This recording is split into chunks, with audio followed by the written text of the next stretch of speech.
Before you dive into this story, let me give you a few content warnings.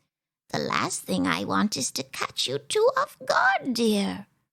This tale may include death or reference to it, surreality, alcohol, smoking, unreality, and mild harm to children. But don't worry. While they may get some bumps and bruises, no children will die. Everyone who helped tell this story had a set of safety tools to use in case anything became triggering to them. But I want you to be safe as well. So if anything happens that is triggering to you, please do take care of yourself. Remember, you can always step away if you need to.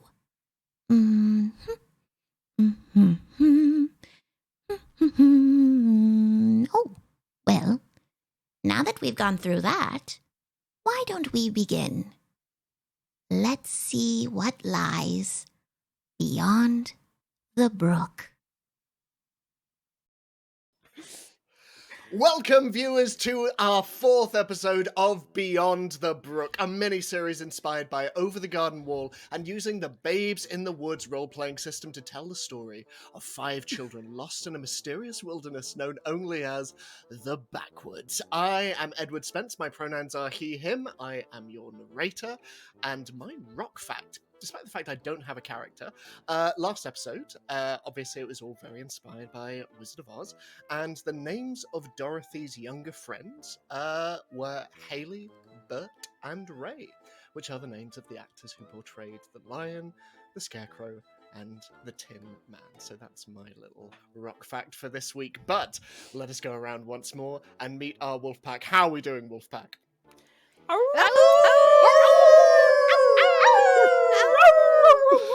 We love that online lag. I know. Let us start with Lexi. Hi, Lexi. Hello. My name's Lexi. I use he, she, they pronouns, and I'll be playing Gustin, who uses he, him pronouns. My rock fact of the day is that I saw an albino squirrel today, and I almost crashed my car trying to continue watching it. And Stella, and hopefully less vehicular news. Hello, I'm Stelluna on Twitch, Stelluna TV on all other social media. Today I'll be playing Annie. My rock fact, I don't really have a rock fact. I've been really into ginger tea lately. Yeah. That's a very good rock fact. Thank you. You're welcome. And over to Laurel. Hi, I'm Laurel. My pronouns are she, they, and I'm playing Angie. And Angie's pronouns are she, her. And my rock fact is that my coffee mug today says Big Witch Energy. Over to you, C. Hi, C. Oh my gosh, hi, it's me, C. I use they, them pronouns. You can find me making very trans, very gay art on the internet.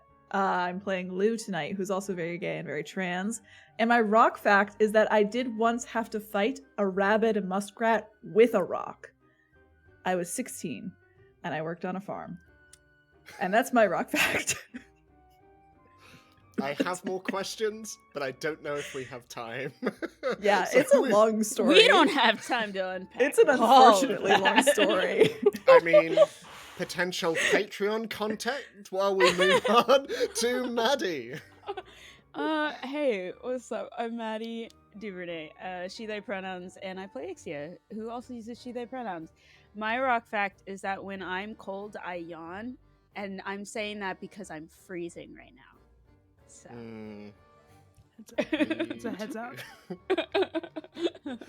And in addition to our incredible cast, and indeed all of you watching and listening out there, we would also like to thank our incredible sponsors, Frivolous Bear and Die Hard Dice. The last of which... I'm so tired! The latter of which have produced an incredible range of die for both this series and inspired by Over the Garden Wall. You can go check out their entire range over on their website. They are amazing. They're also mostly sold out as well, so go grab them while you can. You will not regret it. They are incredible, and we thank them so much for their support.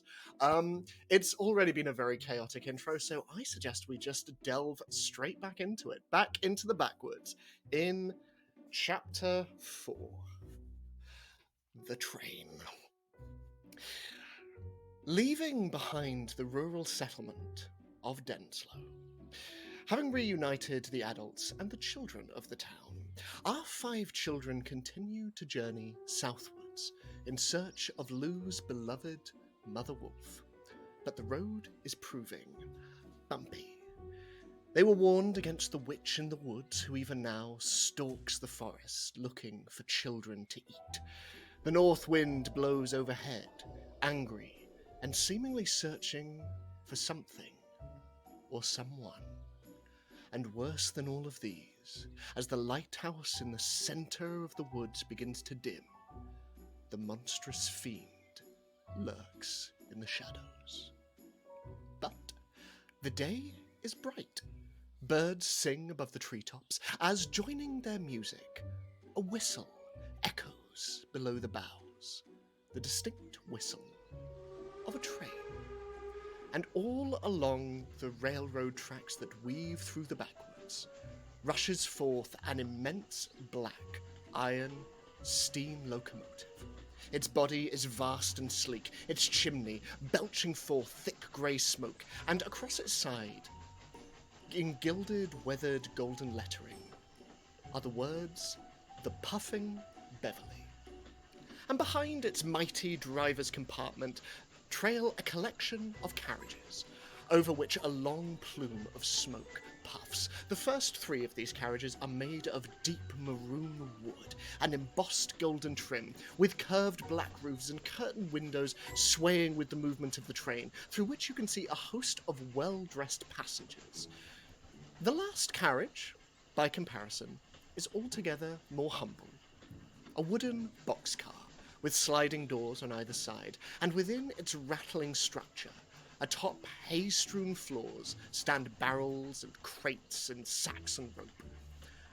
And sat inside one of these open sliding doors, the 5 of you, legs, and, in one of your cases, honey dangling over the boxcar's edge. Watch as the thick undergrowth of the Backwoods chug on by, as you make your way ever southwards towards the promise of Mother Wolf.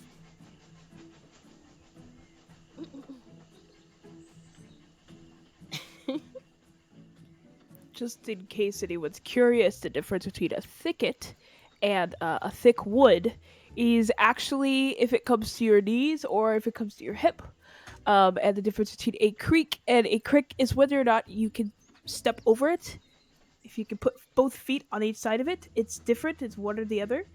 I don't remember which one, but that is the difference between the two, in case it ever comes up. What if you don't have any legs? Then it's always a creek. Oh. Gust, you are so smart. You're like the smartest little guy I know, you know? I do like to consider myself quite intelligent when it comes to the forest and the things of this wood.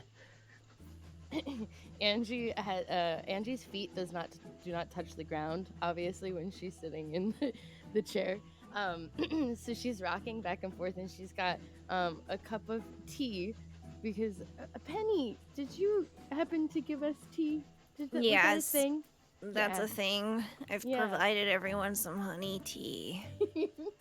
So Angie's drinking her tea and rocking back and forth in the bench and kicking her feet, and the bounciness of the train is causing her to cough every time she takes a sip of her tea. That's really, really smart of you, Gus. You're so smart, Gus. As you cough, Angie, you hear the one other figure within this large boxcar stir ever so slightly, as you just hear a and you see, as all of you turn, lying on the hay-strewn floor of this rattling boxcar. The very same figure who was sleeping on the train platform of Denslow, who made his own way onto the train at the same time as you, though out of sight. It is a mound. A tiny little mound around the size of Angie, with a large sort of, what is the word? Like a, oh my god, what is the word? Blanket. Scottish kilts. A blanket. I'll just say blanket for now. Honey. It's just a large, a honey blanket stretched as Penny made her way across it earlier. And there are little bits of wolf fur all over it as well. But this small blanket rises and falls and rises and falls. And you see that next to this figure, there is a large, Gingham. very battered looking. That's the word. Gingham, thank you. A large, very battered and weather-beaten looking guitar case next to this sleeping figure. Lou has their head stuck out of one of the sliding doors, and their hands gripping the edge, and their tail is wagging furiously as they're sticking their face into the whinge that's coming out from the door, and they're going, and like there's like spit going everywhere. There's a little bit of honey from the tea from their face. And their like tail is wagging so hard that it's like hitting the side of the train and going thump, thump, thump, thump. Ixia, as this tail wildly oscillates in front of you, can you make a brace yourself check for me? I sure can. I sure can do that. So you just add your noodle.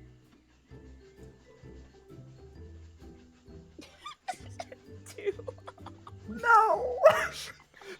You, can you mark 1 harm and gain 1 XP as this, as you turn in the direction of this tail and it just boom, straight into your face and causes you to fly backwards, and Sprite is immediately on his feet, looking in your direction, Lou, and just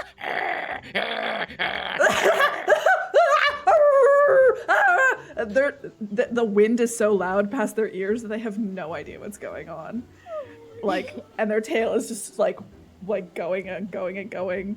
And I think it's only after a second that they realize that Sprite is growling at them, and they pull their head back, and all their ears are all akimbo, and they shake their head a little bit, and they're like, "What? I wasn't really sure about this at first, but I love trains. Actually, this is great. Everyone, you should stick your what? What's wrong with you, Ixia? Why are you on the ground?" Lou, you know what? Maybe you should keep your head inside for just a little bit. No, Just it's a little great. break. Please. No, because you're not paying attention to everybody around you, and look. My parents tell me I do that too. Yeah, maybe we just need a break. You can go back to it in a little bit. Okay? Yeah. Just sit, all of us, and just... Lou isn't really sure why they listen to Ixia, but there's something about the tone in their voice that makes them not want to disobey. So I think they kind of like do one of those like little dog, they like spin 3 times before they just sit down on their butt right next to the open door. Their tail kind of like still thumping against the wood a little bit. And they turn to look at this mound, this figure.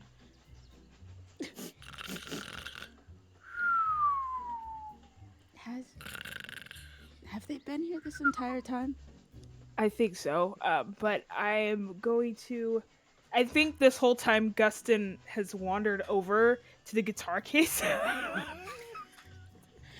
He's gonna crack that bad boy open, say, "This is not much different than a recorder or a xylophone, right?" And wants to look over to Penny and is like, I could play this. It's very easy. Okay. It is interesting, Gust, as you open the case, you look, and it's a fairly large case as well, you open it up, and as you look into it at your eye level, you suddenly realize your eyes dart downwards, because the instrument inside doesn't actually take up the entirety of this case, because inside this guitar, or this guitar case rather, there is at the bottom a very battered looking violin and bow. Oh, I could easily play this. This is way more my size. Gonna reach down and grab it by the neck, and I'm going to. How would someone who's never seen a violin play a violin?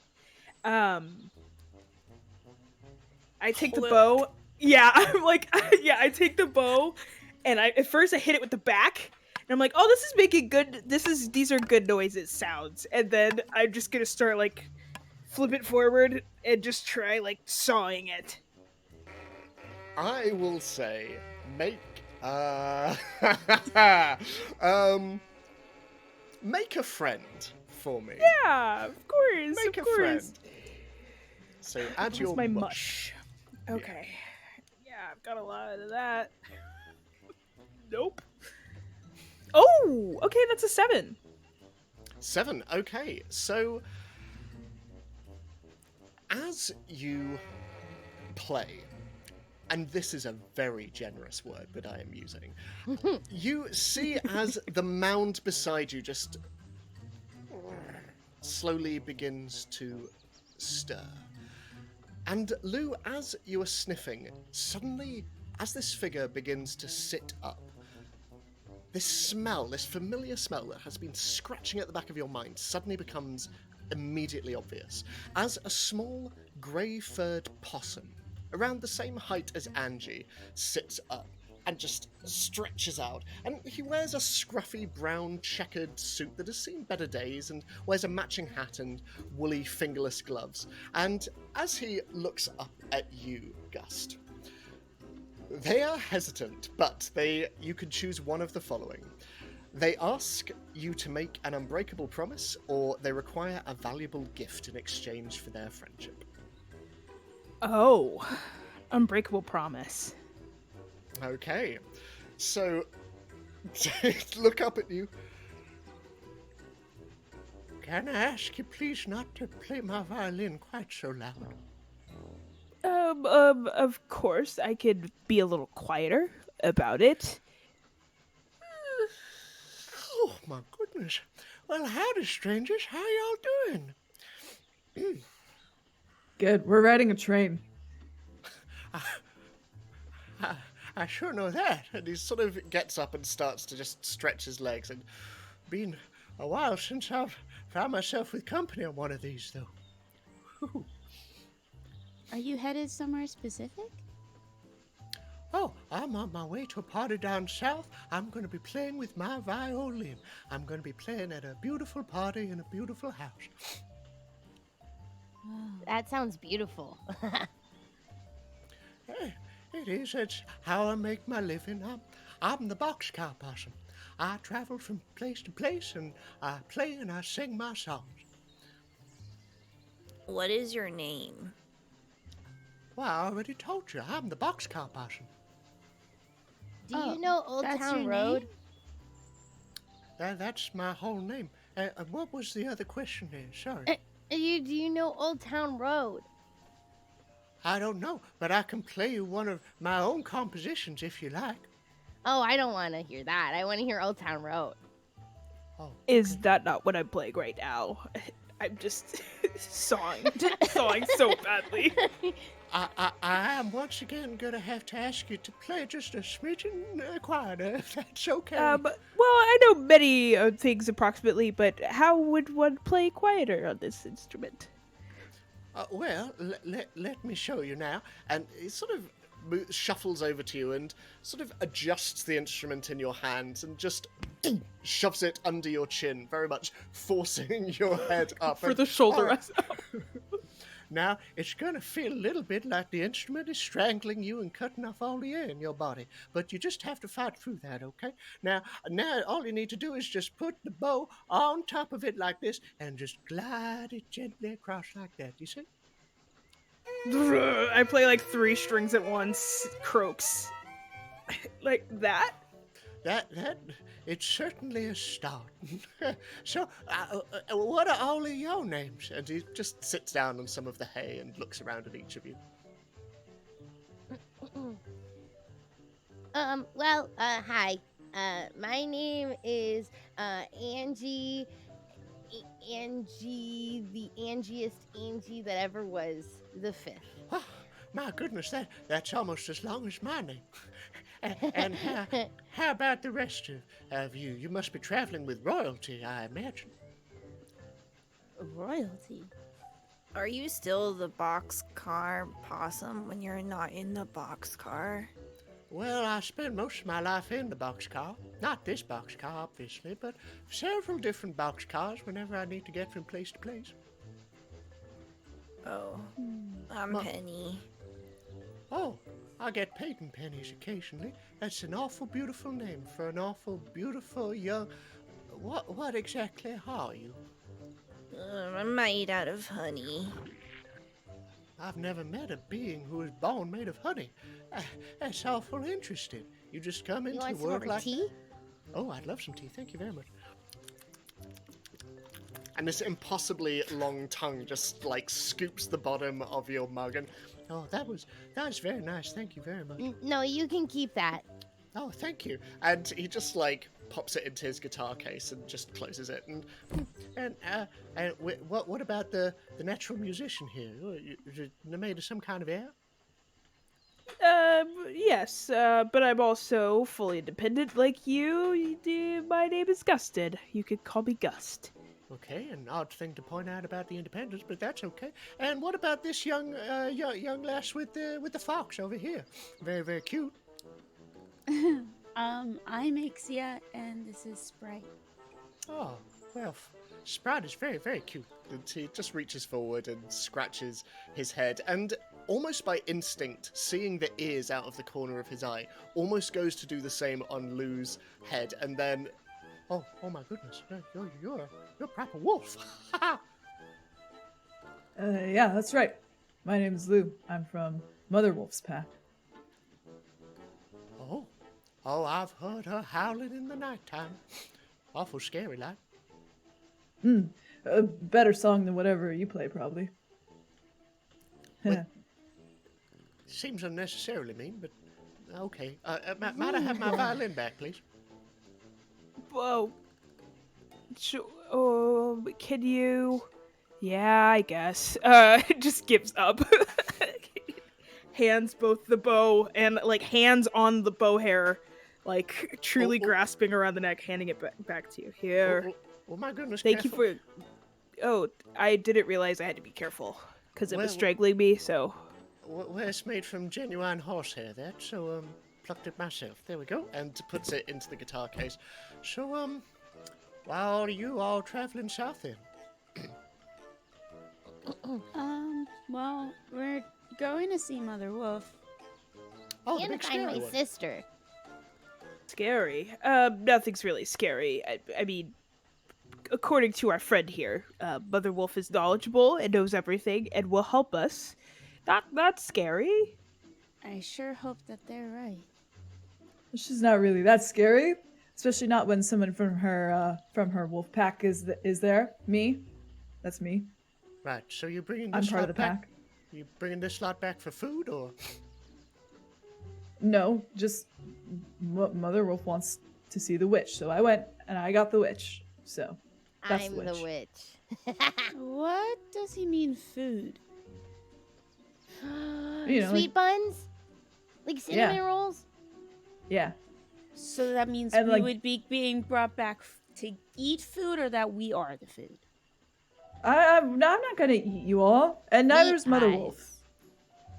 We have food there though. As If you're someone hungry. who's made out of a mostly consumable substance, it's really not that big of a deal.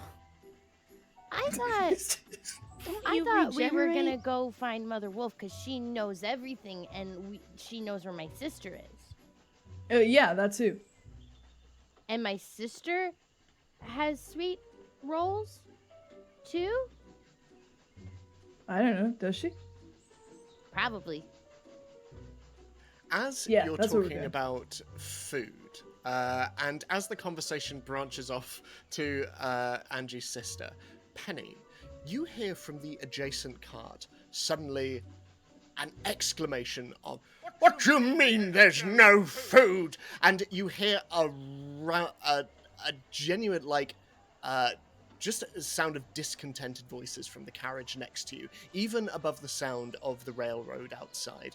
The conversation next to you is still going on, but you definitely hear a rabble of voices next door. Penny looks over in the direction of the voices, then turns to Ixia. I hear some shouting over there. I think there's someone angry. I know, I hear it too. Do you think we should go check it out? Yes, I'm bored. Honestly, same. Let's go. Okay. How would we access the next cart? I am also very stretchy, so maybe I could help in some way. So as you open the back door of this carriage, you see that it is just connected by a very simple iron hooked link, and you will have to jump across in order to get to the next cart. You don't imagine that the carts ahead of you will have so much difficulty in moving between, but this is a luggage cart. It is not where the rest of the customers usually end up going. So as you look and see the railroad rushing beneath you, and you can see some 3 feet across the gap, the door to the passenger carriage in front of you. What are you both doing? I look to Ixia. Can you help me get into a barrel and then tip the barrel so that it can fall onto the other side? Because I don't think I can jump that. Yeah. Let's see. Ixia, goes, finds a barrel, pushes it over. Do you need, do you want me to, hold your honey while you step in? Or Yeah, that helps. And just drops a hand into yours, and then just crawls up the side of the barrel and deposits themselves into the barrel. You just see Penny's face and just this amorphous blob in the barrel now. And then Ixia goes and just scoots it closer to the edge and pushes it over. Okay.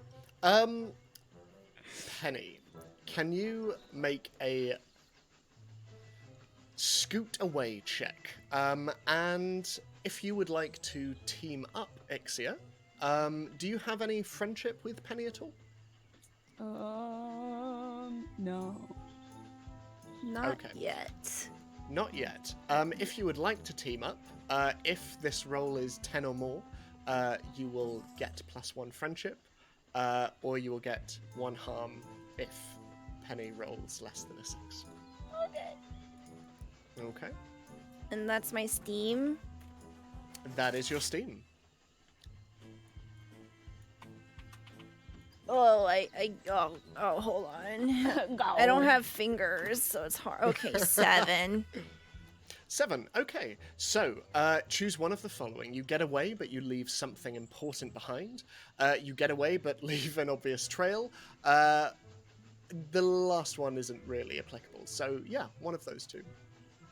Obvious trail. Obvious Obviously. trail. So, as the barrel just onto the other side, and you just see yourself slowly oozing out and depositing onto the other train carriage. The rest of you, as the boxcar possum is continuing to regale you with stories about the various boxcars he's been in, and they look much like this one, if I'm honest. All look pretty identical. You see that there is a large trail of honey moving from where Penny was once sat, and both Ixia and Penny have disappeared. Our friends are gone. What? They probably just wanted to stick their faces out the window because it's the best thing ever. But they would have just. But if they're doing that, we should go do that too. Let's follow them, yeah? Okay. The boxcar Do you want to possum stick your just face out the window? bows to you, Angie. Milady. My possum.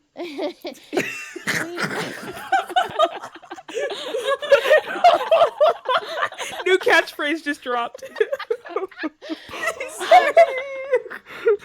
I'm gonna be honest, everyone. I was thinking about my sister and sweet rolls, and I don't know what the heck's going on, and I don't know if I'm supposed to put my head out the window or if I'm supposed to go look for my friends. So if everybody else could just make the decision for me and hold my hand and take me there. We have to go look for our friends, truly. I don't think if they wanted to just poke their heads out the window, they would have done it, and they would have been right in front of us, but they aren't. So we follow the trail, and if you want to stay here, Lou, and I will grab Angie's hand, if you want to stay here, Lou, you absolutely can look out the window for as long as you would like, but we are going to be responsible and go after our friends. We're gonna hold hands while we do it. Yeah. Just like, and bows to the possum, also called the possum. Sure. Gusted will work. Us well-respected musicians have to, we have to stay, we have to, get to know each other a little bit more when I get back. Well, in that case, here's my card, and it's literally just a small scrap of paper that just says the Boxcar Possum on. And he goes, there you are. Feel free to contact me whenever you want. Whoa. I gotta get me one of these. And we'll pocket it, grab Angie's hand, and then hold a hand out to Lou. Come on. Lou is looking back and forth between the open window, and there's no Ixia to tell them to stop, right? And they're like, then they look back towards you and they take your hand. I really shouldn't let the witch out of my sight. both of you behind starts walking after the long trail. Wait! And then Angie grabs her broomstick with her other hand, and she goes, okay, now we go. It's so funny because Lou is so much taller than both of you. Yeah, they're for like, sure.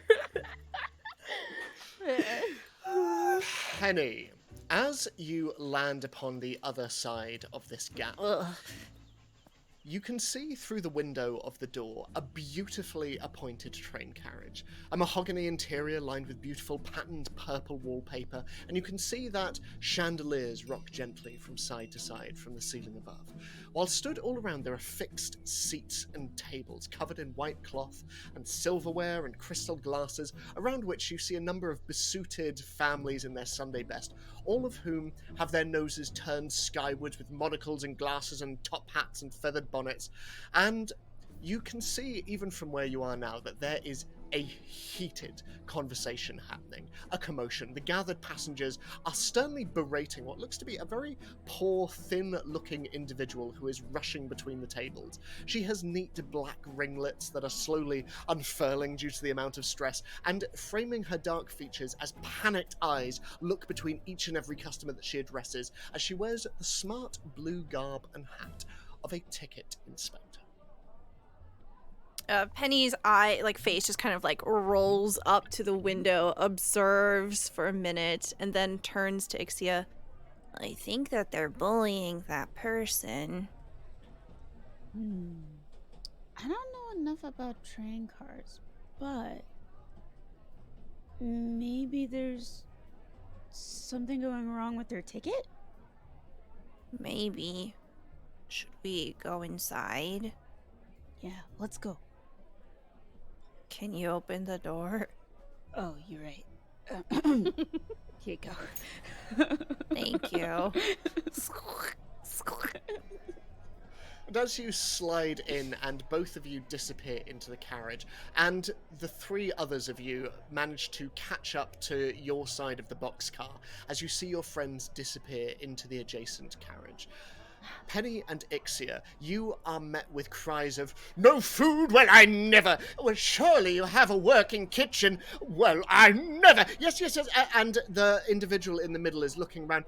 I am so very dreadfully sorry. We are working on it, but we simply have no means of making food at the moment. Well, surely you have a kitchen! Yes, we do. And as she sees two more individuals come in, she rushes over to you and, yes, before you say anything, I apologize for the lack of food. Here, have a drinks coupon. I am so dreadfully sorry for the inconvenience.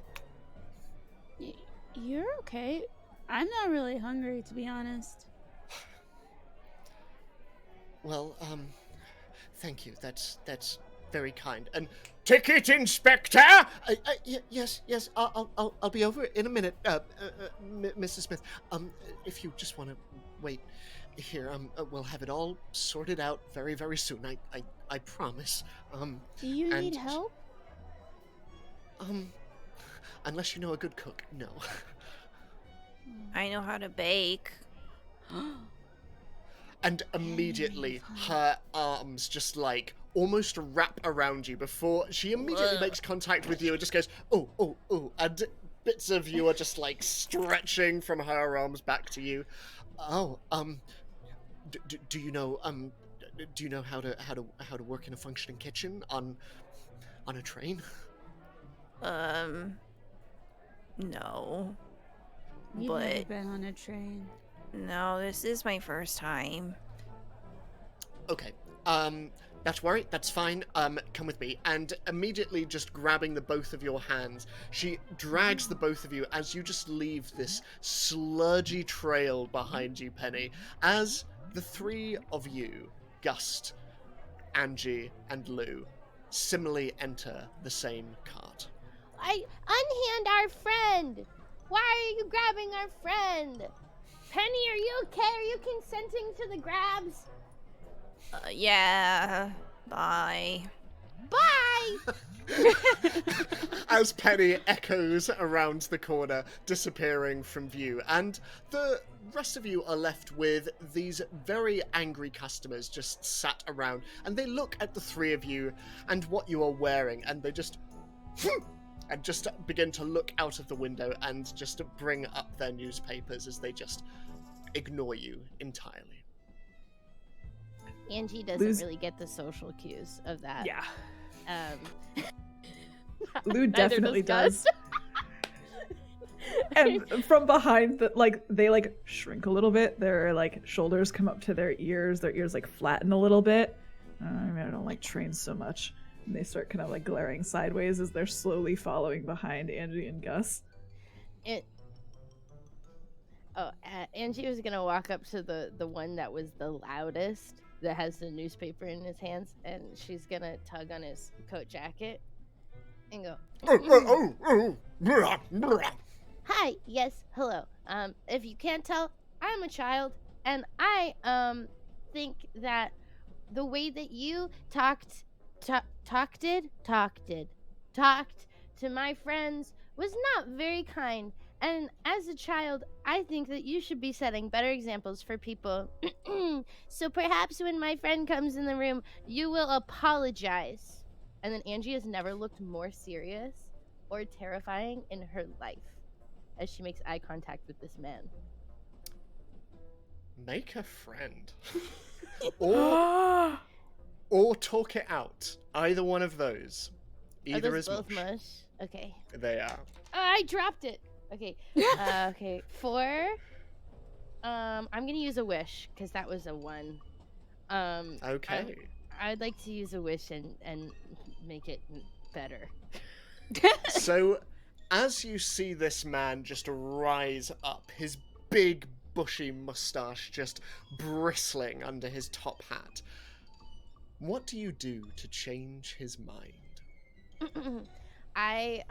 When I was walking forward holding Gus' hand, I was kind of hiding my broomstick behind my back, but when I see him start to get up, I move the broomstick in front of me and show a more threatening stance and kind of with my broomstick.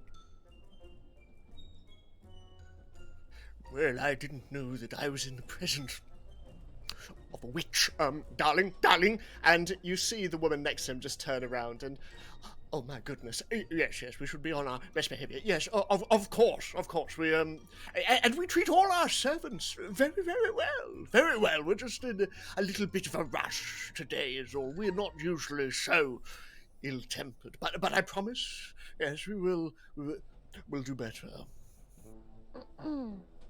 You guys need to, read a fairy tale book about being nicer to lowlier people. You ever heard of Beauty and the Beast? And then Angie kind of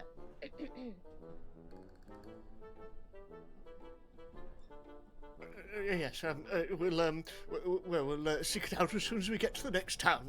Won't we, make a note, darling. And the woman just, yes, Beauty and the Beast, Beauty and the Beast. And she's scribbling in her pen and, thank you very much, young witch. You're welcome. Anyways, calm down. It's not that big of a deal. And then she walks away and sits on a different chair and dangles her feet. You just hear a soft, but I'm hungry, as he just sinks down into his chair. As Penny and Ixia, you are being dragged by this very young woman as she looks around at you, and our cook, George, is refusing to do his job. He's refusing to cook. He's had a horrible argument with the driver, and now he just refuses. Well, you'll see. And sliding open a nearby door, you see a kitchen. Very small and cramped space, its walls tiled in black and white ceramic. A small stove and oven stands off to one side, and in between a number of fixed tables and chopping boards, on which vegetables roll about in time to the sway of the train, you see lying on the ground, clutching a ceramic bottle to his chest, a young man in stained white overalls. His blonde hair is disheveled, and his face reddened as he looks up groggily at you, all these newcomers. What do you want?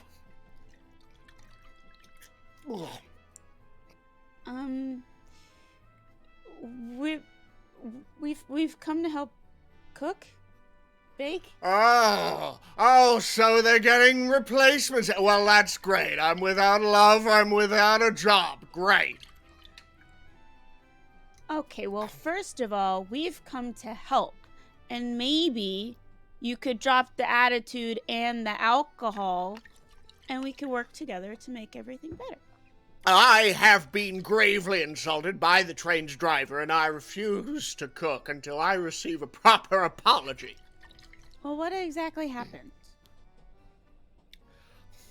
Well, I told the train driver how I felt about them, and they wanted nothing to do with me. So, how can I cook when my heart feels so empty? My heart is starved, so shall everyone else be. So, you're treating everybody else poorly because you were rejected? No, I am sat here, drinking my pop, because no one loves me. I just I thought she might. Well, why do you think nobody loves you? Because I bought this, see? And he brings out from his overalls just this small ring, and she didn't want it, so. Well,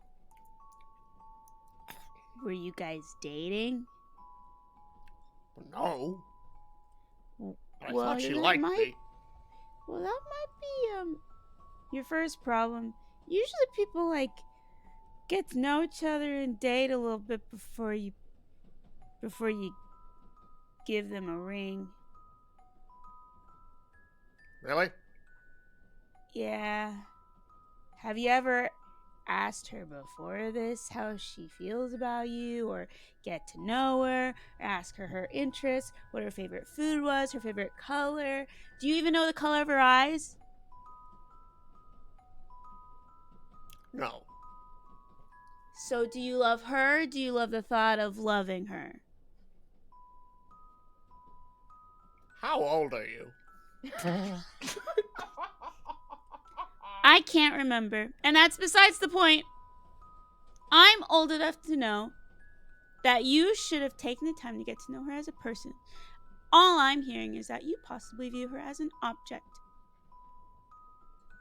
I'd never considered that before. You are wise beyond your years, ageless child. Thanks, I learned from Angie that it's the trauma. And, what about you? And he turns to you, Penny. You a cook? Penny has slid into the kitchen area as much as they could and is just looking around and trying to pick up stuff. I'm more of a baker. Oh. I don't know anything about love. Me either. And he just reaches out and places a hand upon your shoulder as it just begins to sink deeper and deeper into you. This is a weird sensation. Yeah. Imagine how I feel. Yeah, no, I'm gonna take this away now. Yeah, I'm sorry Yeah, I about that. really wish people would look at you before they touch you. Penny just starts messing with like pots and pans, unfazed by this. Okay. The rest of you, where are you? What are you doing? Lou is starting to get hungry now too. All this talk of food and howling at the wind made them kind of hungry. So I think they're like just kind of looking around, more uncomfortable in this enclosed area than they have been on the rest of the train. Again, just kind of like shoulders up kind of high. They're kind of looking at Gust and like catching sight of that very nice looking like gold brooch and like kind of looks at another like gold candlestick or some like accoutrement and then like that kind of matches. You kind of match this place a little bit. It's like really nice. What? How do you think I look like these rich people? Well, thank No, you you so got, much. like- Well, it's just like the gold thing. The what? The gold Immediately, thing. like, tries to put his, like, tries to hide behind something, lean on something real cool, like, covering up the brooch. What are you doing? What? I'm being regular normal. Yeah. Hey! That, Don't, is your mom gonna eat us? no, I've said a bunch of times, but the more we keep talking about it, the more I'm starting to think about it because I'm really starting to get kind of hungry. Are you gonna eat us? Probably not.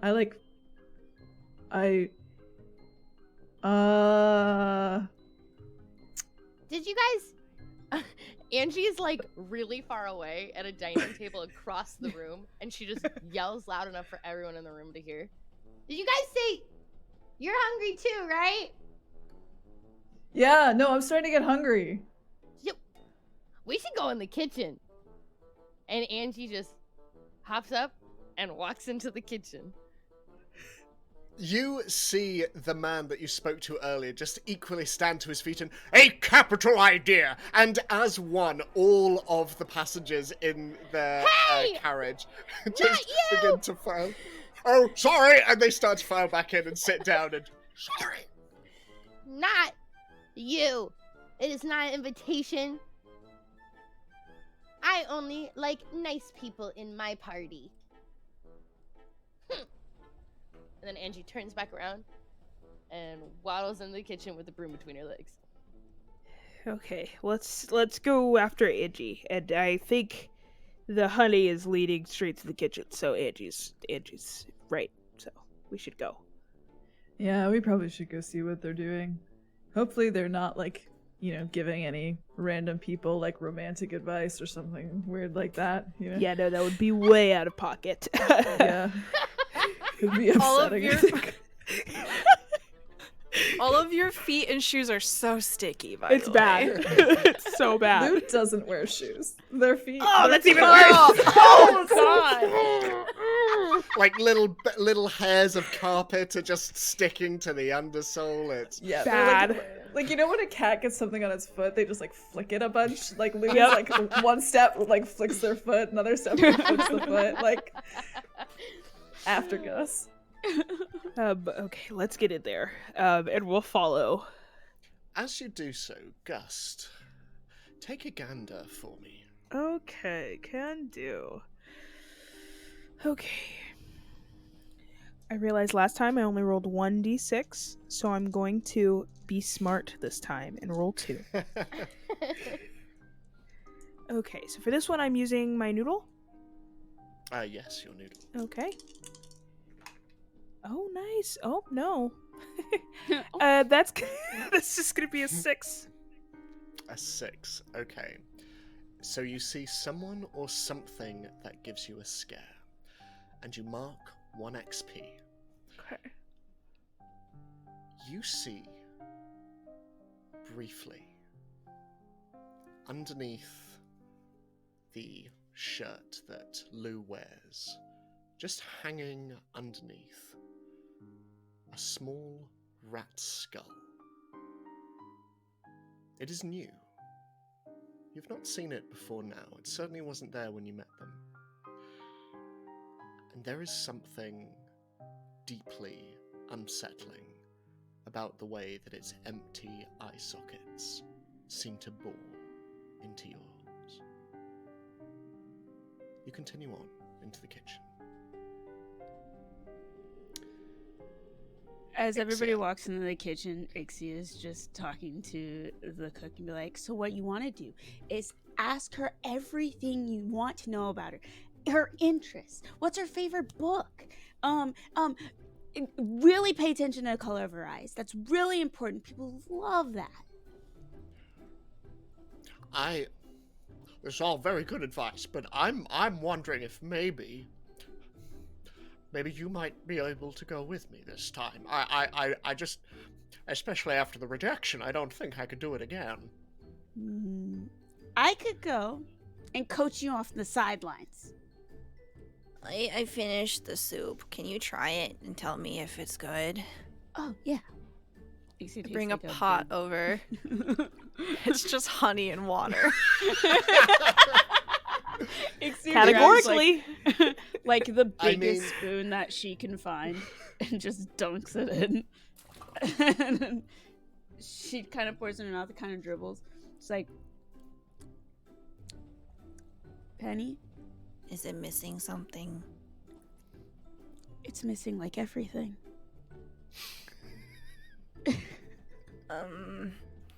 Penny grabs a salt shaker and just puts it in the pot. I know how to bake. As the group stands there, the chef just looks out from behind and, I thought you said you were a baker. Yeah. Okay. I am. Right. Penny, this Soup isn't fall under baking. that remit? No. Why are you making soup? I don't know. Why do you guys all seem upset about the soup? It's probably good. I think it's good as like a soothing drink. Not as a soup though. Penny, how about Okay. this? You go bake something. I'll handle the soup. Okay. But Penny just kind of back into the kitchen and just like looks for flour, puts flour on the counter, and then just starts kneading it. And that's all that she does. She just turns it into dough with honey and flour. Every time you reach for anything new, you sort of have these like Mickey Mouse white gloves around your hand as a result. And this does mean you're sticking to fewer things and it does become easier to like grab stuff and interact. But yeah, you are just like kneading this beautiful sweet dough in the center of the room.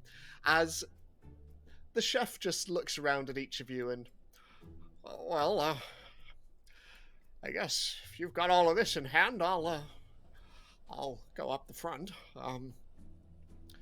On my own. And he just steps out of the kitchen and,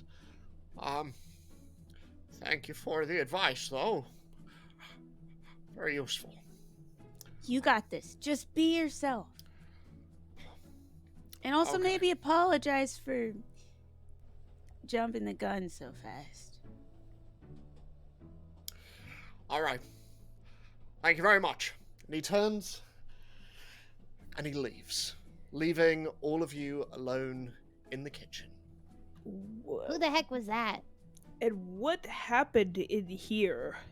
He's the cook and he's going through an emotional crisis, so we're gonna help him out. You just told the cook to leave the kitchen? He's gotta deal with his own things right now. He's no help here. He's too emotionally distraught. We have to do That's this my stomach. ourselves. My stomach is growling so loud, and Andrew, are you barking? Are you growling? Guys, I don't remember the last time that I ate. We gotta cook something. Yeah. Well, I mean, technically, categorically, this is soup. It just has to have the same consistency. The salt shaker's just floating in it. Yeah. Ixio picks up the big pot and goes, "Okay, I'm gonna start over. I'll handle the soup." And just start. Is there fish in here? I could do fish. Maybe there's a cod, around. or maybe a salmon, or maybe a tuna. I'll say take a gander, Lou. Ooh. We'll see what I you can will see. find. Show me a roll for fish. Roll for fish. Roll for fish. Roll for Fishing RPG. Fishing mini game. Yes, fishing mini game. You got me. This is all a cooking minigame. This is Let's your go. Overcooked. Yes, we're Yes. doing I got an 8. An 8. Okay, I will say with that, you are able to find 2 types of fish of your choice. Oh, I should do some Googling really fast. Maybe we'll figure out what everyone else is doing first. Okay. I'm just gonna stand in the middle of the kitchen. I don't really know what I'm good at. I've never eaten cooked before. And she's Takes like, hand, yes. Yeah. Hey. My sister showed me when my parents would not make dinner because they forgot to make dinner. My sister would show us how to make peanut butter and jelly sandwiches. Well, Do you then want- Do you want to do that with me? Yes, I would like to know more about the nutritional value of such a food and what it is, actually. So, I don't think it's very nutritional. I think it's got a lot of sugar. is But it sugar tastes something? Is sugar something that you eat? Do you people, everyone else, eats? Do you all eat sugar? Something Angie just kind of looks at you, grabs your hand, and pulls you to the side of the kitchen counter where the peanut butter is. I'm just like very diligently, more than willing to learn from a child how to make peanut butter. I think Angie is starting to see past the rose tinted glasses and see that maybe Gus doesn't know all that you're talking about. Yep. Like you're like, give me the bread, and I'm like, just like moving my hand around, and I just keep coming back with bad things. I'm like, is it The the bread. SpongeBob episode of The Lid. The yeah, bread. just like The bread. The The bread. Gus, the bread. I. No, Well- Gus, that's the toaster. Oh, slams it down. Okay, no, that's the bread goes in that. Okay, Puts my there's- hand in the toaster. No, Oh, I don't. Gust, make a brace yourself check real quick for me. Being stupid has a cost. Oh, jeez. And this is gonna be my little mush, I believe, or steam. This will be your little noodle. Little noodle, even Little better for noodle. me. That'll technically be a 10. A 10.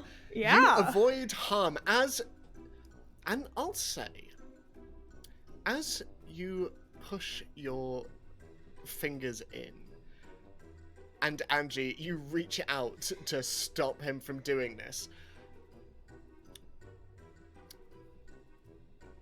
Gust, what would it look like if your fingers were unable to hold their form?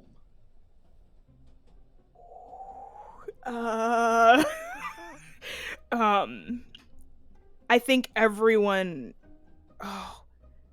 think ears would pop, and it would feel as if the air in the cabin just like twisted, like it just started flicking around, and my hands would not turn to clouds, but almost like little tornadoes. Like the end of my hand turns into a little tornado, but very, very strong wind, enough that it just like pulls everyone's hair towards it, pulls condiments towards it, all kinds of mischief starts happening.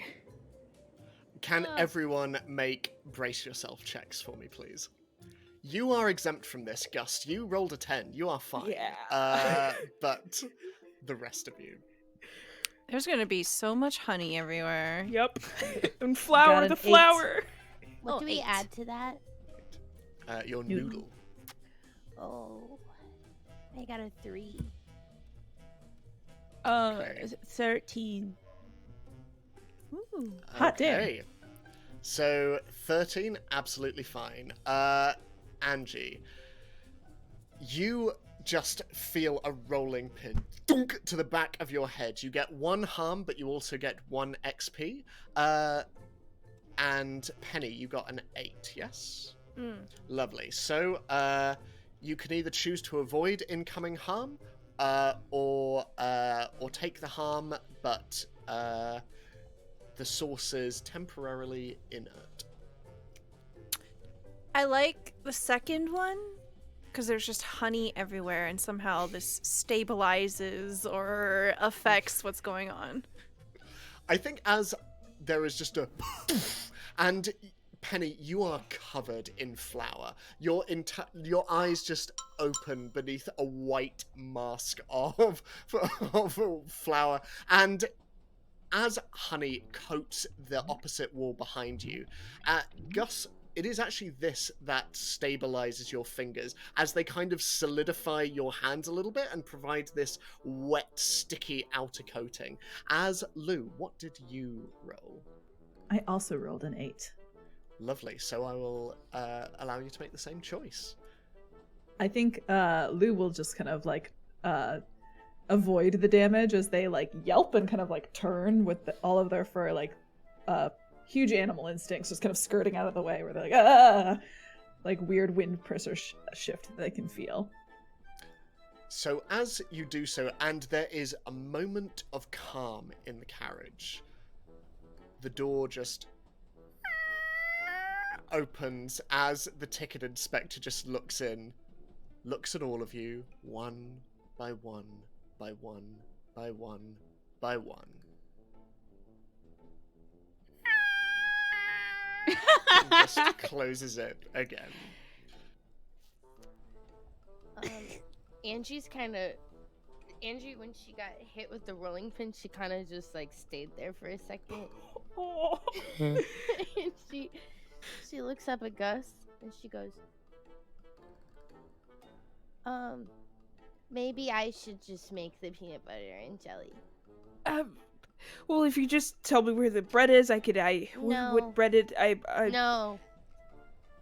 Gus, you're good at a lot of things. I don't think you're good at this one. And Angie turns around and starts making the peanut butter sandwiches. So, Oh no. each of you in turn, you are going to describe what you are making, and we are going to roll to see how good it is. So, with this temporarily obstacle, Penny, what is it that you are making? I am going to be making honey rolls, and my signature item is honey. So you get to add a +1 to each of your rolls. So, you can choose to make this with whatever basic move you would like. I will make it with steam. Okay, steam. That's a 10. A 10. They are stunning. Even before they go into the oven, what do they look like? Ooh, they are going to be shaped.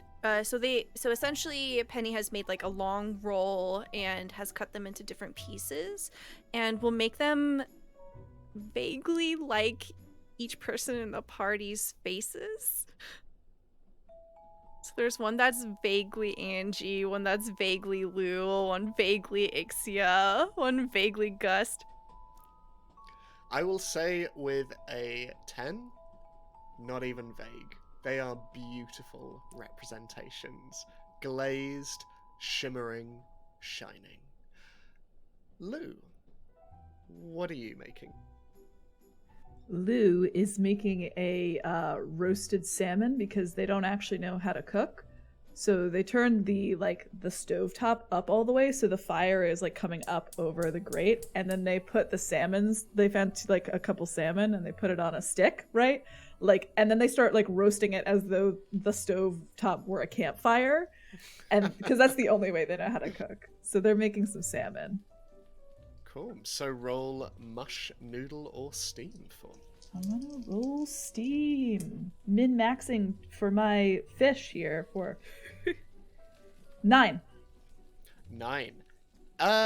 It is spectacular. It is rustic. It is very, very simple, but the specificity with which you roast, it is unparalleled and speaks to your expertise with fish, but all of your time living in the woods as well. Ixia, how about you? What are you making? I found all the ingredients in the kitchen to make egg drop soup. Ixia has no idea how she knows how to make this, but she kind of just goes automatically and like no brains it. And I Okay. also rolled a 9. I am also going to ask you to face your fear.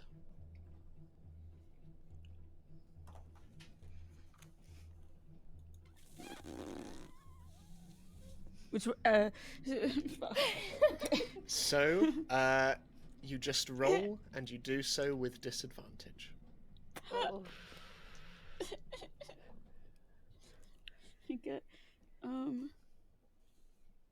I got a 7. A 7. Okay.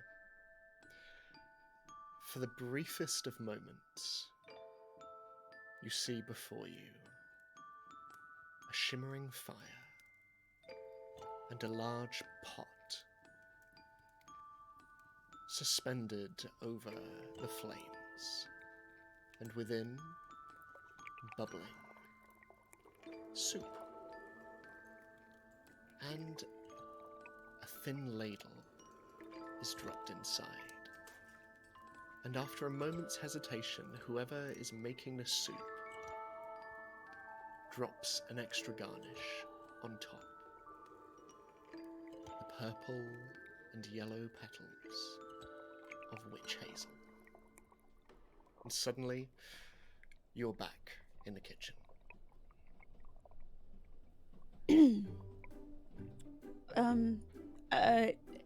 Hey guys, I think my soup is done. Anybody wanna taste? Oh, I do. And Lou comes over pretty immediately. Okay. Ixia grabs a smaller spoon this time, gets a little bit, and brings it towards Lou. Careful, it's a Lou little bites hot. the spoon. Oh, Also. careful your teeth. Yeah. That's good. That's good. What is that? I'm not sure. Oh, I like it. We can call it Ixia soup. Oh, okay. Your eyes are gold. Lou kind of shouts at you and then turns around and goes back to their fish.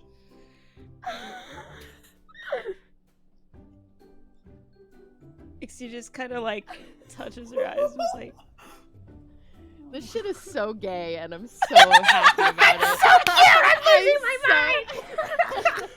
mind! Sprite looks up at you, Ixia, and just kind of gives a little... and then just comes up again in the corner of the kitchen, and just next to the warmth of the oven. As Angie, finally, can you roll to see how your peanut butter and jelly sandwiches go? Okay. 4. God, why do I keep rolling ones? Okay, but it's plus 2, so 4 plus 1 plus 2. What is that, 7? 7. 7. They're good. They're good. They're much the same as you and your sisters were. You and your sister would make at home. And for a moment, you remember your kitchen. You remember your tabletop counter. You remember laughter. And you remember other words too. Shouting. You remember the nighttime air, the suburban streets, and the pavements you were walking on the night you disappeared. And you remember some final words directed at you. Why don't you just grow up?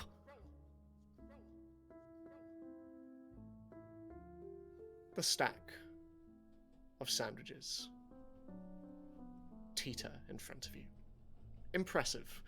And you have exhausted all of the bread in the kitchen.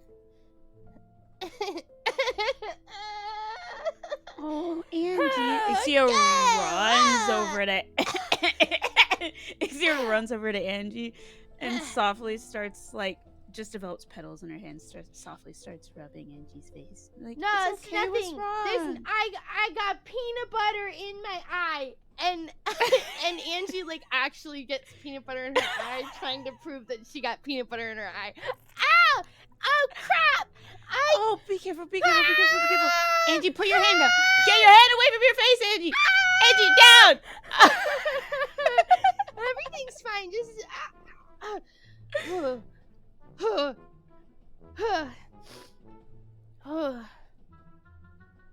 The door creaks open, and just the ticket inspector looks in.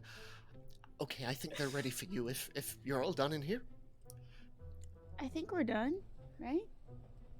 Angie coughs like a kid again. Yeah, we're done. And she picks up the sandwiches and runs out of the kitchen. Oh my god. Ixia starts putting the soup into many different little bowls to start handing out. Gustin, you made Angie cry. Gustin, I'm gonna be real with you. Gustin isn't here any longer. Gustin is in the back part where we started, and has single-handedly gone all the way back. Like legs kicking over the side, hanging out with Boxcar Possum. So what's up with you? What do you mean? Nothing's up with me. Obviously cried. Hey, it's okay. Musicians cry all the time.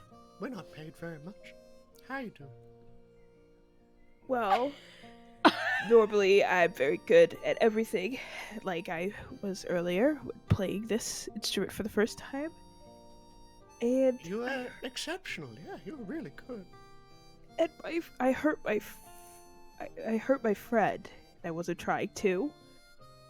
I consider myself a quick learner, but I just couldn't figure out where the bread was, or what bread is.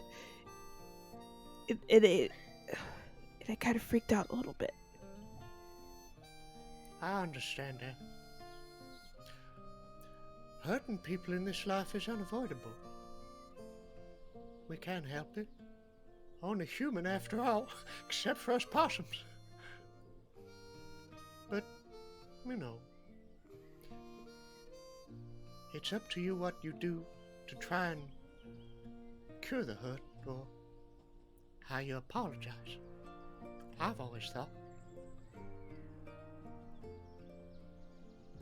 But what if I apologize and it's not enough? What if I apologize and I keep hurting people? Well then, you wake up the next day, and day after that, and day after that. And you just keep on trucking, and you find another boxcar, and you keep on trying. That's all we can do. Just keep on trying. How'd you learn that marimba of yours? Oh, this? It pulls out the bone marimba, plays a few sad notes. Well, it's easy. I found this in the woods, and every once in a while I find like a skeleton of some sorts, and I try to find the thing on the skeleton that sounds the most musical. So I was just kind of wandering, and then I had a little melon, and then I just like played it, and it played some cool notes. So you practiced, right? That's what I was getting at. oh yeah, sure. I mean, Unless, are you just naturally talented with bones? Is that what it is? I mean, you saw me with the other one. I'm pretty much like that all the time. Oh, right. Okay. Cool. Well, But- I guess what I mean is I got good at my instrument by practicing. That's all life is, really. That's all I was going to say. And he just kind of like crosses his legs and crosses his arms and just looks out the opposite side. And you just hear a...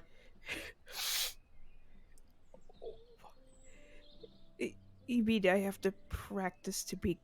I mean, I don't think I'm as good as you. If you show me how to practice, maybe I could practice and I could get better. Because I guess I'm not good at everything, like I thought. But you want to know the real secret? You want to be good. That's what's important. Yeah. I think I want to be good at everything. And I can't be, but I could always want that. So maybe I just go back and my friends will realize that I didn't want to hurt them.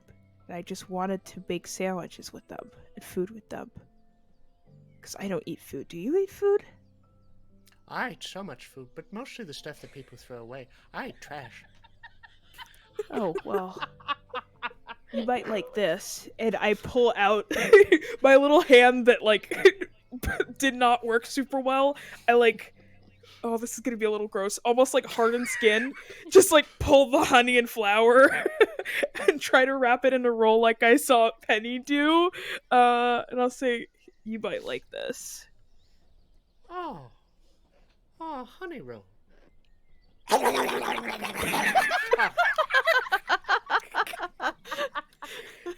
Oh, that's so delicious. That was nothing. Thank you very much.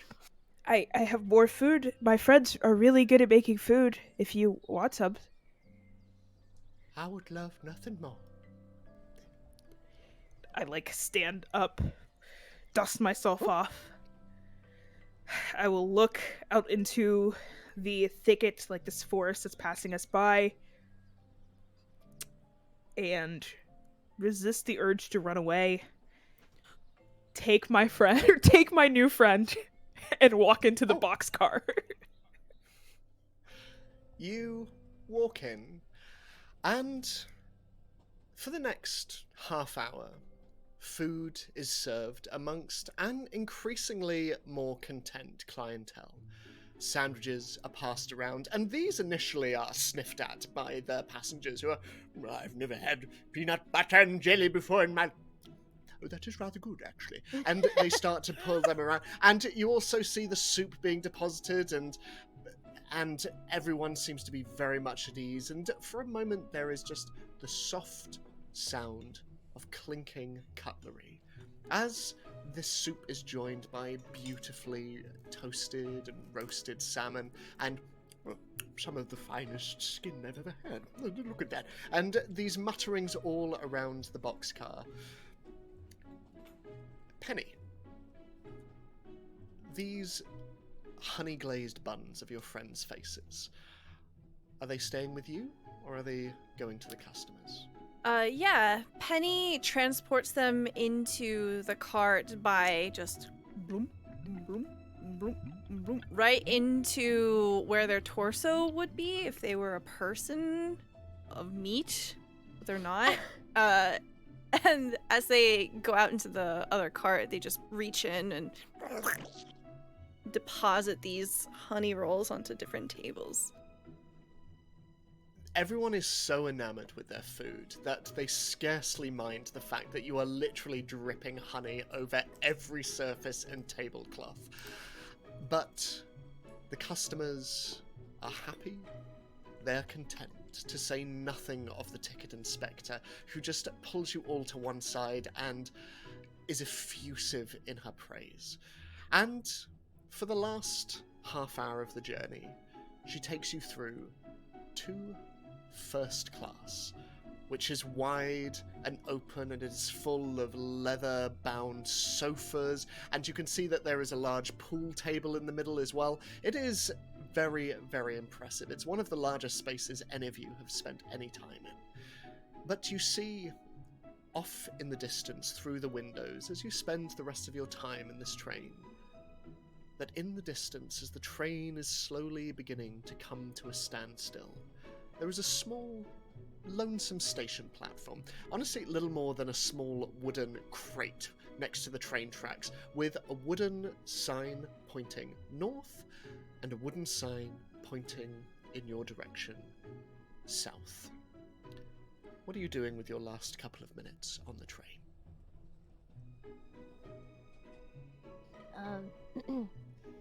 Angie has kind of kept to herself since she was eating the peanut butter sandwiches, and she's doing her thing where she's kind of pretending to be all smiley and stuff, and she's kind of just quiet in the corner, but she's thinking.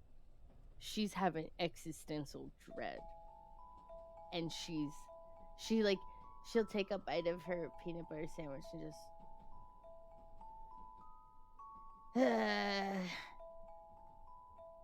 so it's taken her a lot longer to eat her sandwich than anybody else. I think Ixia and Sprite have gone to like a secluded area, and she's kind of like intensely thinking about everything, like from the first vision that she saw when she helped the animals escape, to the first witch hazel flower that she saw, to the new vision that she saw today, and she's scared about what it all means, so she's not really talking to anybody. Penny goes up to Lou, and you can see that Penny has saved one of each of your faces of the honey rolls. Lou, which one do you want to eat? You can take only one.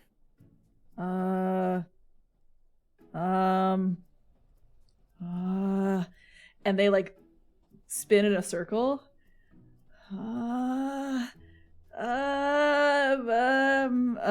Ask me. Is that one me? Yeah. Oh. My ears look like that? I mean, you're not made of bread, so no. Oh. But sort of like that? I guess if you were turned into bread, yeah.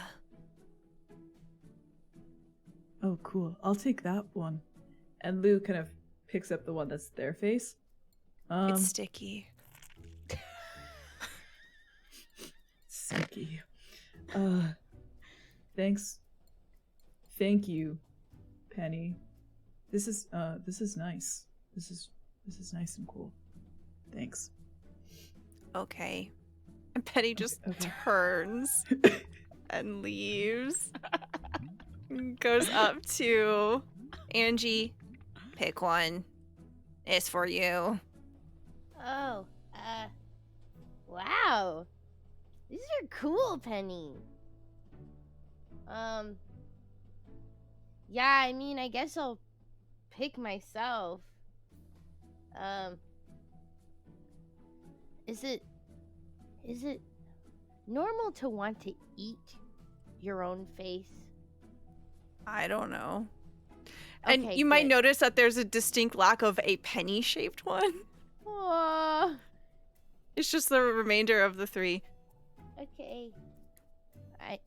I'm gonna take my own. Penny, do you want to share it?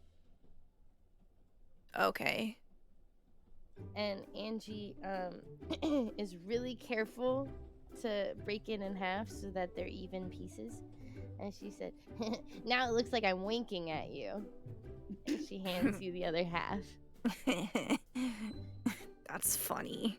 And Penny will take the other half and just whoop, put it into their chest and then turn and walk away.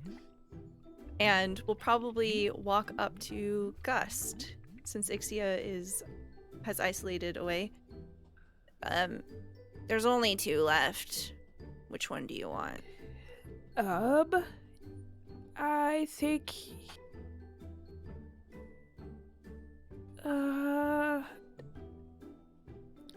maybe we should offer these to our wonderful guests. Okay. And Penny walks away from you. Yep. Just deep breath out, like, oh gosh. The boxcar possum just gives you a little pat on the back and is just like, it's okay, buddy, it's okay. You understand me.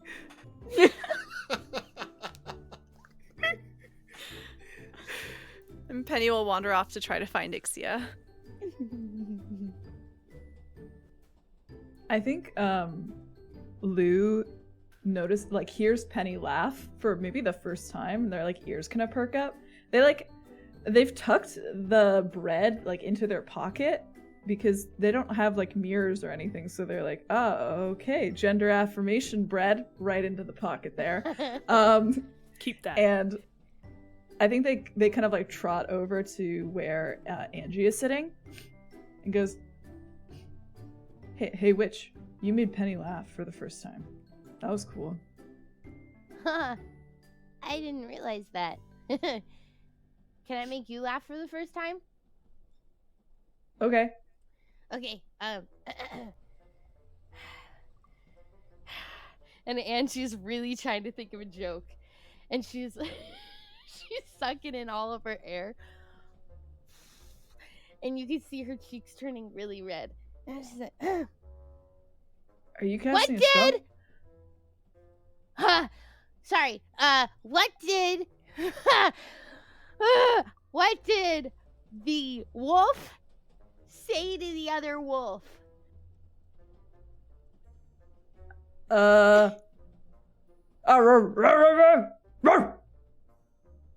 That would have been really funny. You want to stick your head out the window? Yes. Okay. And Luke like gets up on these like nice leather couches with their bare sticky feet, right? And they kind of like tap a little bit, and then they go to like the side of the nice rail car window and they like pull it open. And they're like, yeah, you just stick your head out and you go into the wind. It's really great. Gust, come here. And whenever Penny and Ixia get back, come here. Can you stick your head out? You go. It's really great.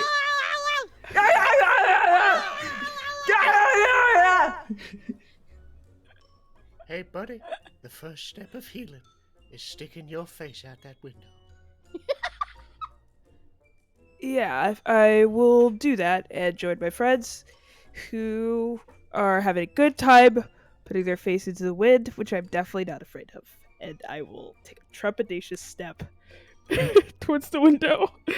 I imagine my head is behind theirs, and I just stick my head outside, and instead of like you hearing a biting noise, my head and hair just like like just like went backwards. I'm just like really hard to see.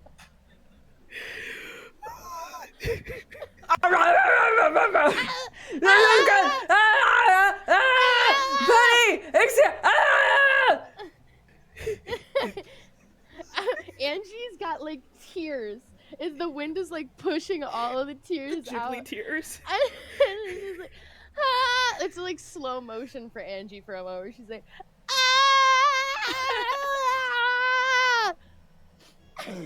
As these 3 screams, joyous and otherwise, echo outside the train, Penny, you eventually come upon Ixia, just sat to one side, and Sprite is curled up next to her, and he lifts his triangular face up in your direction and just tilts it.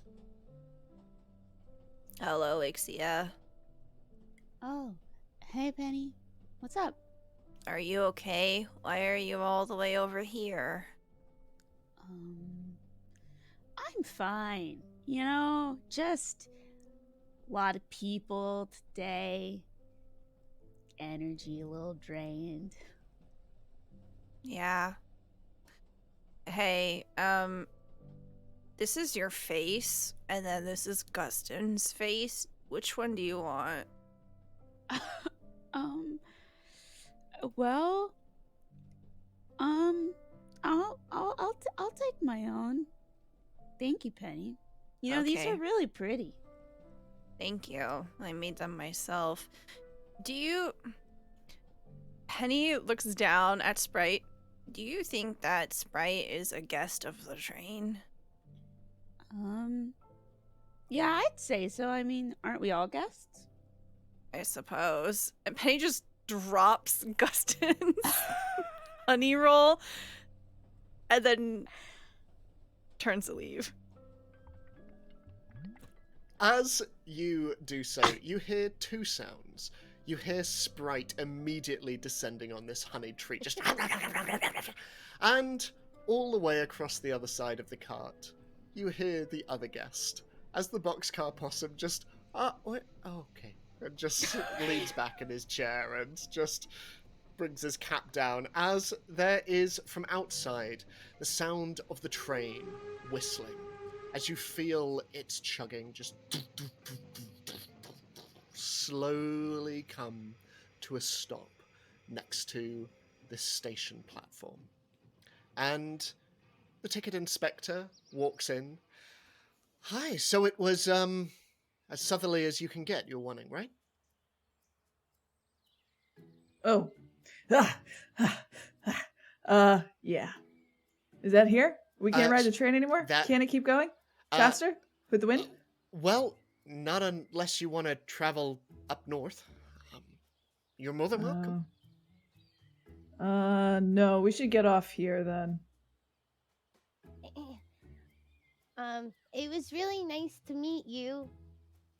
Angie says to the ticket person and to everybody else who's probably not even in the car right now, but she doesn't get object permanence really, and so she's like, it's really nice to meet everybody on the train. And then she grabs her broom, puts it between her legs, and waddles off of the train. As you do so and you step off, and if the rest of you do so as well, you would see that over by the driver's compartment, the cook from earlier just standing, and he's talking to a quite austere pale woman with pale soot-marked face and frizzy red hair, and around which goggles have very clearly sat. And you see that she is also wearing a driver's cap, and they are deep in conversation, and he just gives a little nod and a bow, and he's sort of bowing and bowing as he leaves. And as he passes you, Ixia, he just, I did it. I was asking about her interests, and I was saying that when we next reach the next stop, it would be lovely to maybe go for a walk or something like that. And I even remember the color of her eyes. What are the color of her eyes? Darn. And as you hear the doo of the tray, he next time. But here, and looking over to you, Penny, he thrusts into your hand, and quite literally into your hand, and it's just a ladle, a wooden ladle, and he just pulls his hand out, and from one cook to another. I thank you kindly. Okay. Bye, Mr. Cook. I hope it goes So well long. with your lady friend. Oh, Bye. thank you very much. Bye. Bye-bye. And stepping onto the train, it blows its whistle once more and begins to depart the station. And you see that leaning out of the various carriages, a number of top-hatted and bonnet-wearing individuals leaning out the window and waving at all of you, looking much, much happier than they did when you first entered the cart. And Angie, you see the moustached man just tip his hat to you and, I promise I'll be nice, as he slowly moves off. And all 5 of you are left, along with Sprite, atop the station platform. Were they just in the train to drive? Were they just in the train to ride it one way and then the other way? I would do that if I had a lot of time. Ed buddy. Yeah, they seem to have a lot of money. Maybe rich people just like driving back and forth. Huh. Once the train is gone, Penny has taken the ladle out and is just holding it. And just gives off general vibes of, I like this. Oh. Nice spoon, Penny. Is that what this is called? I think it's called a ladle. Oh, nice ladle, Penny. Thanks, it's mine. Do you want to hold it? Can I? Yeah, but you have to give it back. I'll just touch it. And Lou just touches it kind of gently. It's sticky. Yeah, that's nice. Thanks.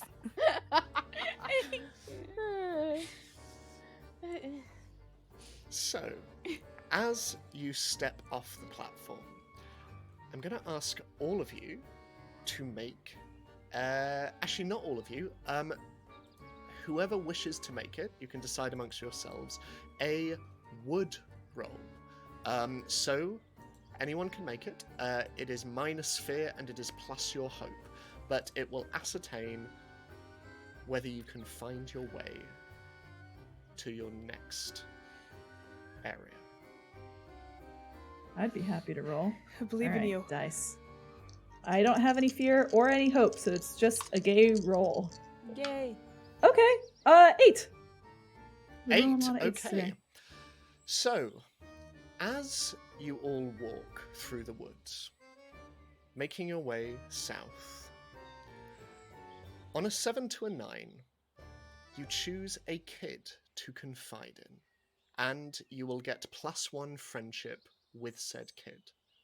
So, Lou, as you are all walking confidently in the direction of south, who catches your eye? Oh my goodness. Oh my goodness. I would like to talk to Gus, I think.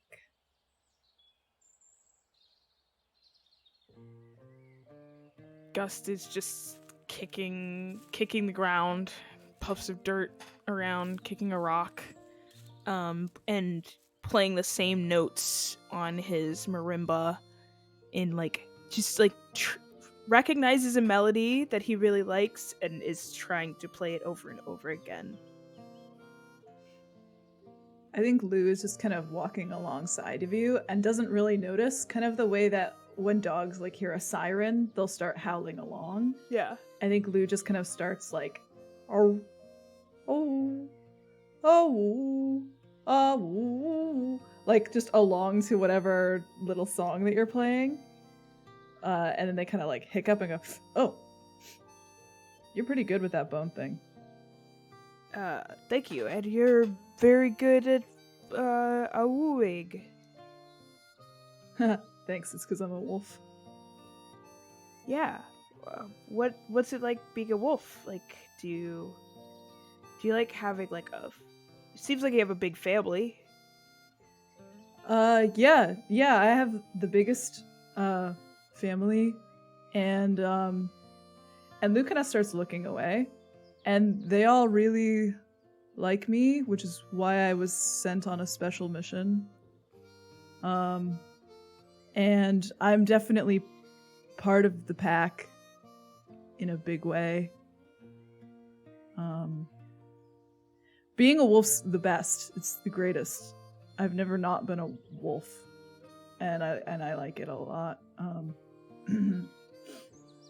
What's it like being a musician? It's cool. Music is fun. It's very freeing to know that no matter what you play, it doesn't sound bad. But I mean, like, I don't know, your family, I have a big family too, and sometimes, it's easy to get kind of like washed out, I guess, in all of if there's too many people. Like everyone forgets about you and because you don't really belong. Yeah, like everyone forgets about you, or like you aren't heard and you don't really have a voice, but it's like, it's really impressed me that you are set on a special mission. It's very cool. I guess it is cool. Mother Wolf will think it's cool when I get back and I tell her about my special mission, I think. Does she not know you're on a special mission? No, she definitely knows Lou lies badly. Yeah. It's okay if she does it. We're gonna bring our friends to her no matter what, I guess. Well, it's just that as long as I do this, maybe I won't get ignored anymore. I'll be like a real member of the pack. If I bring the witch back to Mother Wolf, maybe I'll be a real wolf too. And I won't feel so left out anymore. Well, if that doesn't work out, I believe that it will. I know a lot about the forest, but you seem to know a lot too, and I think you'll know Mother Wolf more than any of us. But if it doesn't work out, you kind of started your own pack here, right? We've got a pack. And it kind of looks, I think, probably like ahead, where everyone is walking ahead of them. I guess so, but I want to be a wolf, like you want to be a musician. Well, I am a musician, but you are a wolf. Okay. To me, you're the only wolf I've ever met. I thought you said you knew a lot about the woods. I do. Oh. But I also know that the woods either is or it isn't. You got ears. You bark a lot. I don't really know much else about wolves, but I think that makes you a wolf. And Lou's tail starts like wagging a little bit, like kind of low and slow behind them. Well, I guess if that's true, then you really are a musician, and anyone who can't hear your song for what it is kind of silly, if you ask me. It's a good song. And if they ignore it, then I guess it's their fault for not being able to hear good music, right? Yeah, exactly. Do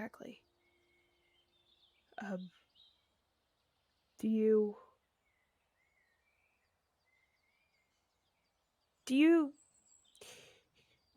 I guess I'm just afraid. I don't want you to be washed out, and I also don't want anyone to doubt how much of a wolf you are, because you're the only wolf I've ever met. So is there anything that we could do to help Mother Wolf convince her that you are who you say you are and that you did all these great things?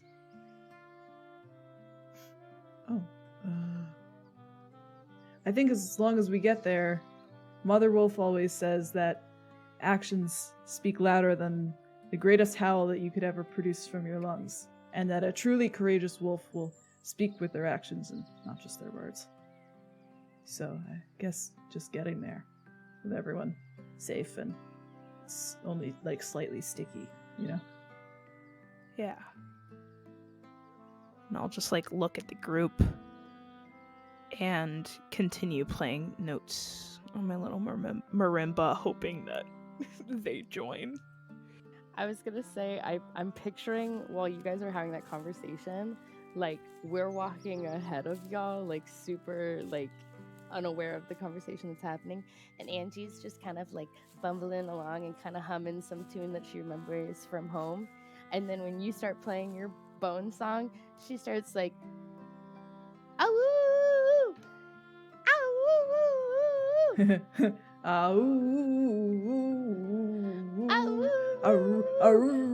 and when Angie hears Lou join in, she kind of turns around to look at Lou, and she like laughs and giggles, and she goes, "Ow!" and keeps walking forward. Gust, as you see the effect your music has, you just hear, almost in answer to this call, a response coming from the train as you hear the soft sound of a violin floating as the train moves away.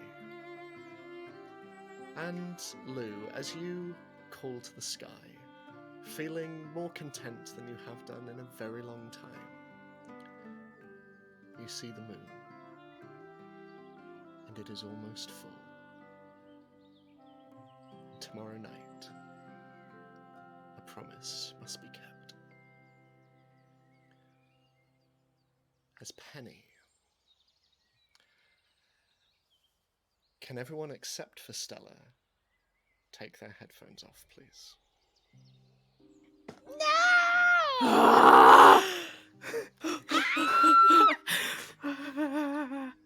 So, Penny, as you hear the group howling behind you, and for once you are trailing vaguely ahead, you see off through the trees a glimmer of colour.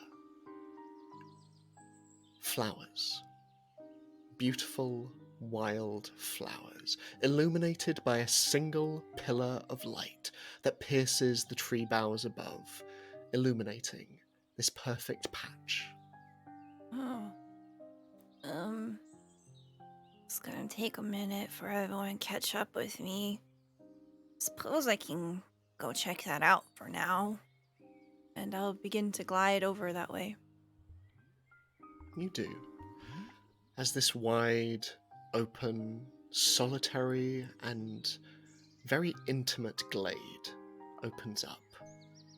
This small island of colour in the centre of dry grass and tall trees all around, casting shadows across you. The flowers, beautiful, shimmering, resplendent, golden, almost seem to beckon to you.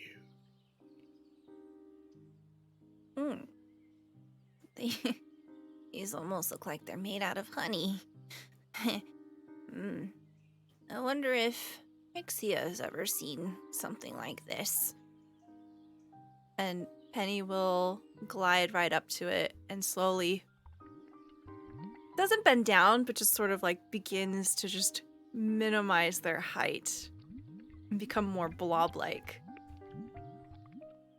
As you do, and reaching out a hand, you once again notice the tips of your viscous golden fingers once more. Oh.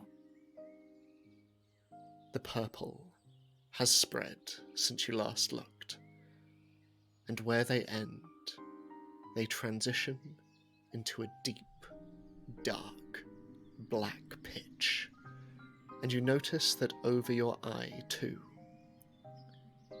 your vision is darkening.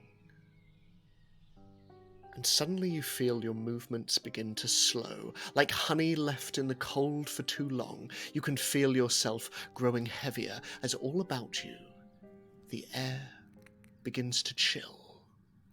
And above the flowers in front of you, clouds seem to pass over the sun, concealing it from view.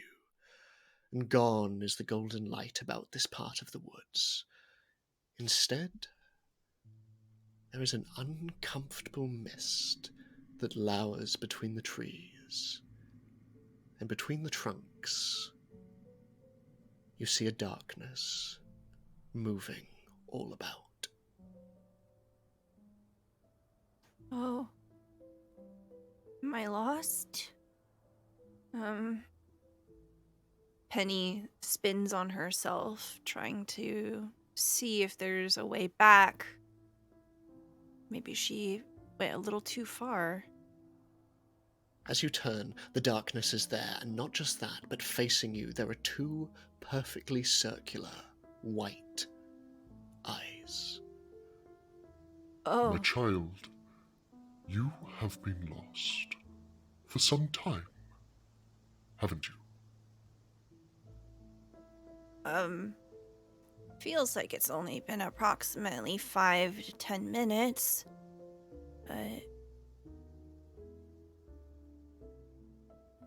How are you finding your new company? Oh, I think we're a pack. I think that's what they said we are. They're nice. They seem to want to keep me around, which is new. New, yes. I imagine it would be. And as he says this, you hear a faint buzzing sound. As the buzz begins to vibrate in the air, Penny shrinks even smaller and no longer has shoulders, more of just like a single pillar with arms, and their general head area begins to look around, trying to find the source. Yes. You know where your journey takes you next. You have seen it. The old bridge beckons. You don't wish for your friends to find out what you really are, do you? Immediately, her eyes drop and stare into those big white saucers. But what do you mean? You're not gonna tell them, are you? No, of course not. I am here to make things better. Your fingers. Your fringe. Something is happening to you cannot explain. Yeah, but I don't really understand a lot of things. I just learned how to cook today, and it's not putting honey and glass into a pot. There is such a thing as too much sweetness, don't you think? I guess. I don't know. The buzzing once more echoes around the glade. I don't think I want to be here. Penny. BB. I want to help you. These changes, they have only happened since you met the girl in your company, Angie. Is that correct?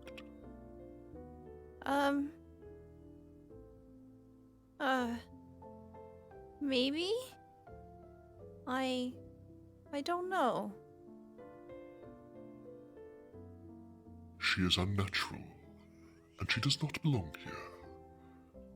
It is no coincidence that when she set foot in this wood, it began to wilt and wither. I can see it in you too. And in others as well. And the buzzing becomes more intense, and it seems to be coming from the shadow itself. I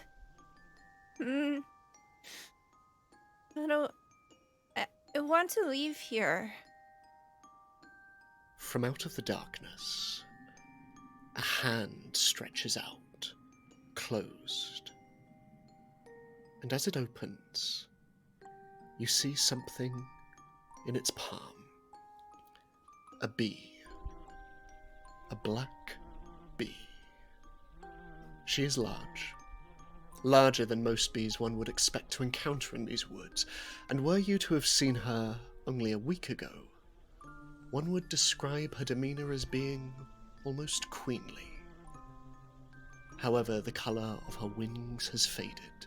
The yellow around her abdomen is completely diminished, and instead you see little more than a pitch-black blob in front of you. And she buzzes weakly. What happened to that bee? Is it okay? That is the child's doing. And that is what I wish to end.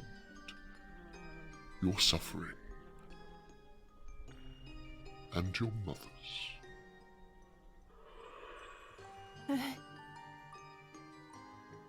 Well, what is it that you want me to do? I already have someone who will deliver the girl to me. But the boy, Gust, you are fond of him? I like my friends, yeah. And you would do anything for them, just as they would do anything for you? I don't know if they would do anything for me, but I would try. Yes. Poor Penny. No one has ever done anything for you. You have always served the needs of those around you, have you not? I guess. I mean, I understand people are busy and they've got things to do and they have their own problems and, I'm okay. Penny. B. I want to help you now. I can take all of this away. Your suffering, the suffering of all within these woods. But the boy, Gust, so long as he travels with you, he presents a danger to these woods. Something very powerful searches for him. You must part ways with him.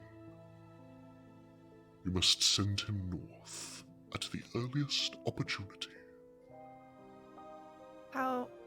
How do you know that name?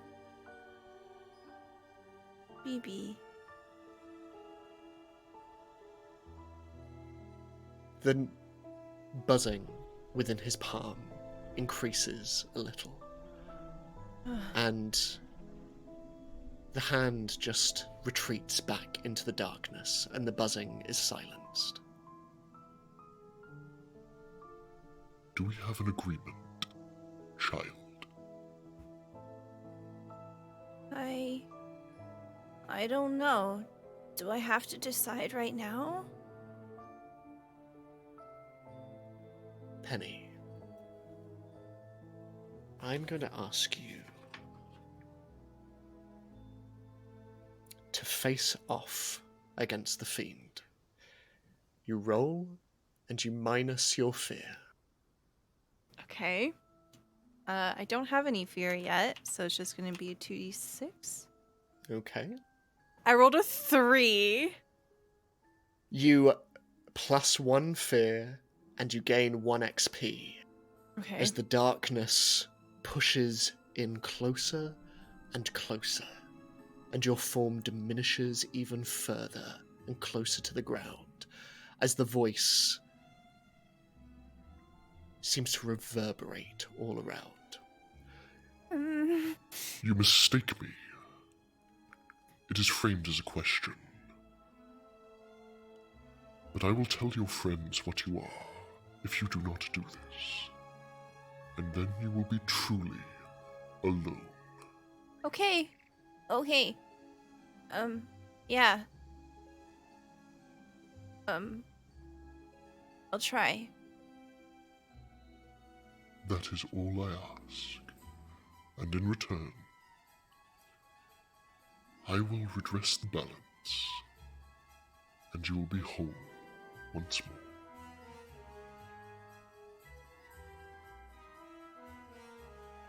Penny is literally trembling, almost as flat as a puddle on the ground.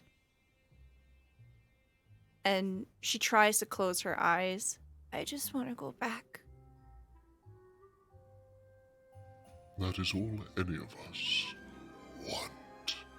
And the shadows diminish, and you are left alone, quivering in the middle of the glade. And as you look to one side, you see the golden flowers are grey and wilting. Penny doesn't even look at the flowers.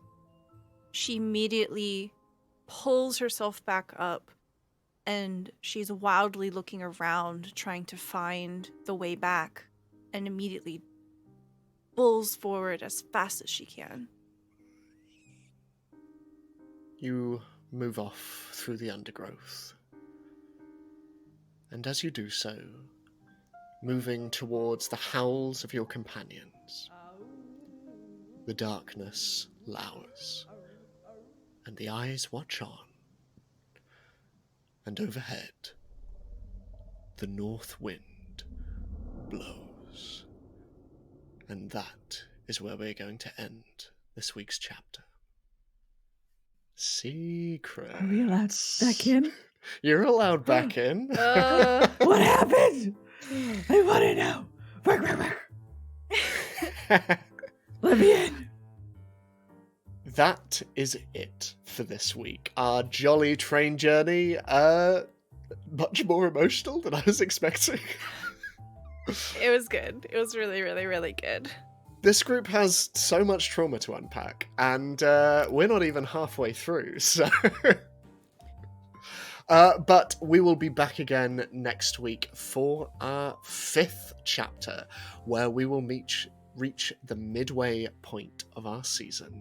But in the meantime, go check out Die Hard Dice, go check out their rapidly selling out ranges, and in the meantime, what do we say to the moon?